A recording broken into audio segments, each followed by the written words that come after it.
Part 3. Complaining infects others with negativity.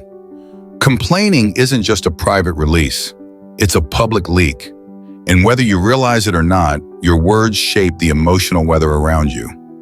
Every time you complain out loud, you're not just offloading tension. You're planting seeds of frustration, helplessness, and pessimism in those around you. And negativity? It spreads faster than truth. One side turns into a chorus. One cynical remark pulls the whole room down. The Stoics knew this well. That's why they practiced emotional responsibility, not just for their own clarity, but to preserve the mental order of those they influenced. Seneca once said, "Associate with people who are likely to improve you. Welcome those whom you yourself can improve." Complaining violates both. It neither improves you nor uplifts them. Now imagine a leader who constantly complains. How does the team feel? Unstable, uncertain, drained. Complaining corrodes trust because it signals that emotion is in charge, not principle. The Stoic, however, leads differently. He faces difficulty head-on, but keeps his words clean. He chooses restraint over release, not because he's suppressing, but because he's strategizing. Because sometimes your silence is more supportive than your venting, and your presence, calm, grounded, controlled, becomes a kind of medicine. So the next time you feel the urge to vent, remember, you're not just expressing, you're influencing. And the world has enough noise. Be the one who brings stillness. If you've ever walked away from a conversation feeling heavier than when you entered, chances are someone unloaded without asking, and it stuck. Subscribe to Stoic Bloom if you want to be the one who cleans the air, not pollutes it. Like this video if you've ever held back a complaint and felt stronger because of it. Share it with someone who doesn't realize how powerful their energy really is. And hey, if you're going to spread something, let it be clarity, not chaos. Part 4. Complaining destroys your reputation. You may think your complaints are private, just honest thoughts spoken in frustration. But make no mistake, people are always watching. And your words shape your reputation more than your resume ever will. The Stoics taught that character is not declared, it's revealed. And one of the quickest ways to reveal weak character is through habitual complaining. Why? Because complaining signals a lack of discipline, a lack of perspective, a lack of emotional control. When you complain, you're telling the world, I am ruled by external events. I haven't built the internal tools to handle them. Even if it's subconscious, people notice. Your colleagues start seeing you as unreliable under pressure. Your friends begin to feel emotionally taxed by your presence. Your influence fades, not because you lack intelligence, but because you lack composure. Marcus Aurelius never said, "Prove your worth." He simply lived it. His daily writings and meditations were never meant for applause. They were exercises in self-governance. Because to a Stoic, the highest form of leadership isn't control over others. It's control over self. Now ask yourself this. When you speak, do others feel steadier or more scattered? If your words constantly pull energy out of the room, you might not need a louder voice. You might need a quieter mind. Complaining may win sympathy, but it loses respect.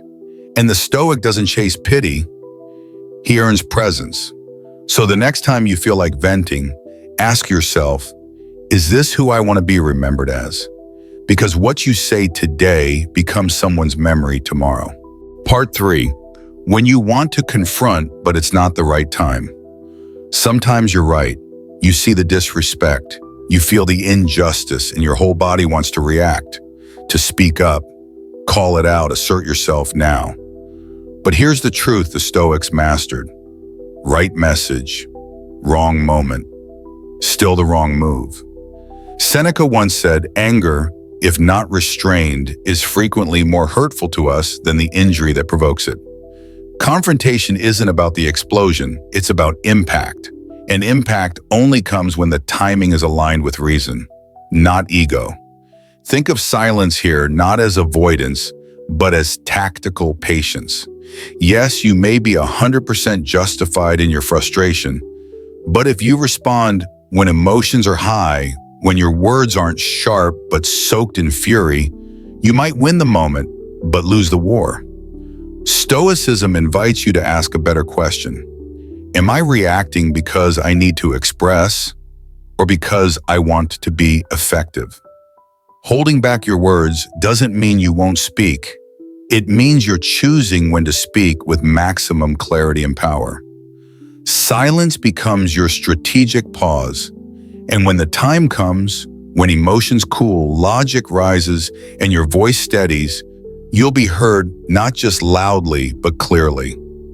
If you've ever regretted speaking too soon, here's your cue to embrace silence like a sword that's being sharpened, not sheathed. Subscribe to Stoic Bloom, where we don't rush the strike, we prepare the blow. Drop a comment. What's one confrontation you delayed and we're glad you did? Share this with someone who confuses timing with courage, because sometimes the boldest thing you can do is wait. Stoic Bloom. Wait, then strike with reason, not rage. Part 4. When someone else is talking, in a world where everyone wants to be heard, the Stoic chooses to listen. Not just politely, not just waiting for their turn, but listening with full presence, without interruption, without judgment, without the need to fix or reply instantly. Because true listening requires silence of the mouth and the mind. Epictetus reminds us we have 2 ears and 1 mouth so that we can listen twice as much as we speak. But modern conversation often flips this balance. People interrupt, overtalk, finish each other's sentences, not to connect, but to control the narrative. Stoic listening is different. It's active, it's disciplined, it's selfless. When someone is speaking, your silence communicates something powerful. I value what you're saying more than I value being right. And through that silence, you gain insights others miss. The hesitation behind their words, the emotions hiding between their sentences, the beliefs shaping their worldview. You'll find that people trust you more when they feel truly heard, not corrected, not competed with, just seen.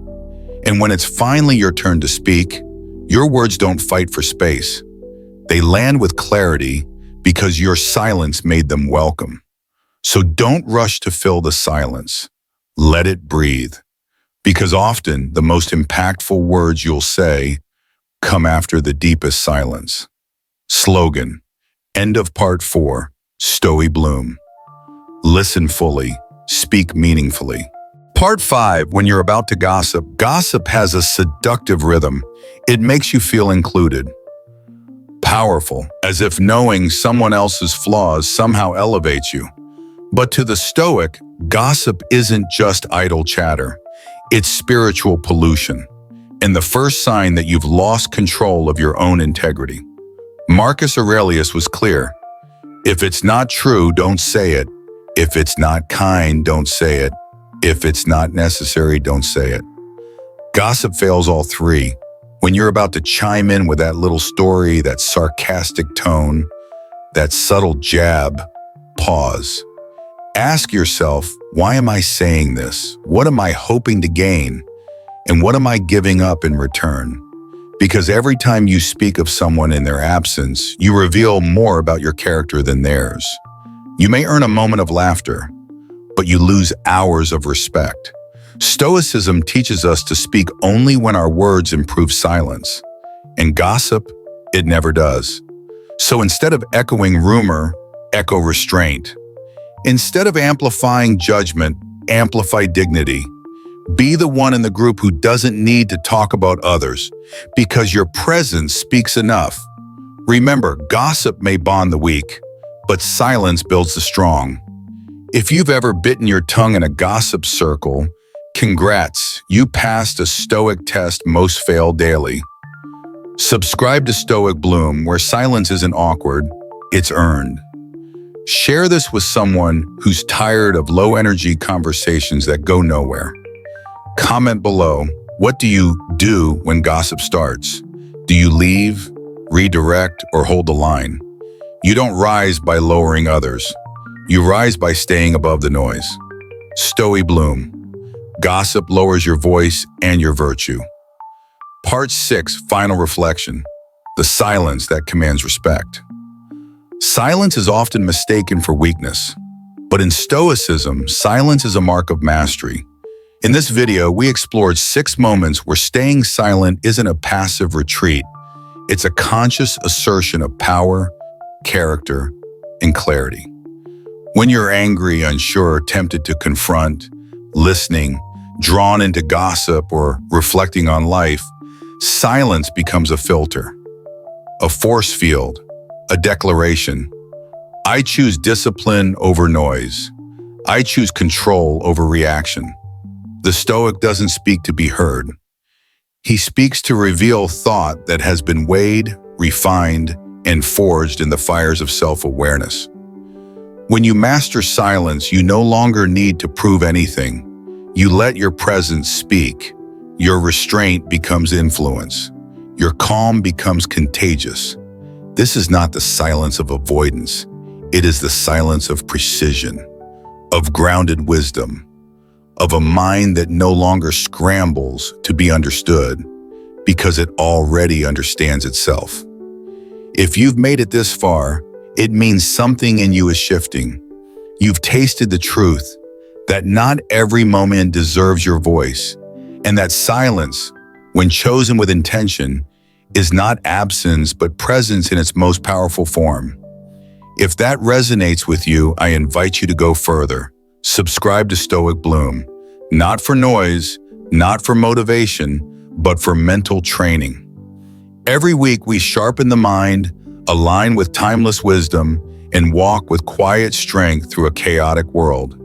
Share this video with someone who speaks too quickly, argues too often, or forgets the weight of their words. Not to correct them, but to invite them into stillness. Leave a comment. Which of these 6 moments challenges you the most? Because this channel isn't built on trends. It's built on timeless truth. We're not just building an audience. We're building a community of calm minds, decisive hearts, and men and women who lead, not with noise, but with nerve. Speak when it matters. Be silent when it strengthens. And in that rhythm, you'll find your truest self, Stoic Bloom. Be silent, not to disappear, but to dominate differently.